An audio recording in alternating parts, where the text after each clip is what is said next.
কোরআনে কারীমের সূরা নামের আয়াত নম্বর 44 পাঠ করে রাসূলুল্লাহ ফালাম্মা নাসু মা যুক্কিরু বিহি, মানুষ যখন আল্লাহর উপদেশকে ভুলে যায়, উপেক্ষা করে, ছেড়ে দেয়, তখন আল্লাহ সাথে সাথে ধরে না, ফাতাহনা আলাইহিম আবওয়াবা কুল্লি শাই, তখন সমস্ত ভালো দরজাগুলি খুলে দিই।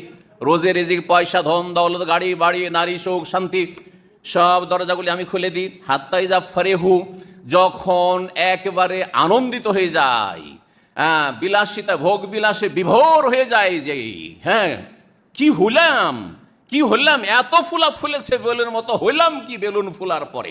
কথা বুঝতে পারছেন?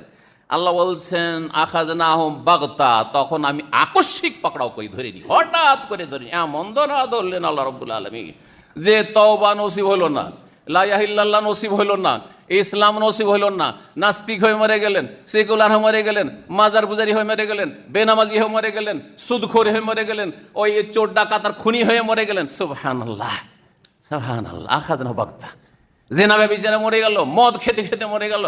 আখাযনাহুম বাগতা, হঠাৎ করে আমি ধরে নিই। ফাইদা হুম মুবলিসুন, তখন তারা হতাশাগ্রস্ত হয়ে যায়, নিরাশ, আল্লাহর রহমত আর পাই না, জান্নাত পাই না।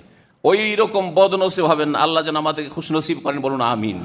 আল্লাহ আমাদেরকে নিয়ামতের কদর করার তৌফিক দান করেন, নিয়ামতের শুকরিয়া আদায়ে তৌফিক দান করেন, রবের সন্তুষ্টির কাজে লাগাবার তৌফিক দান করেন।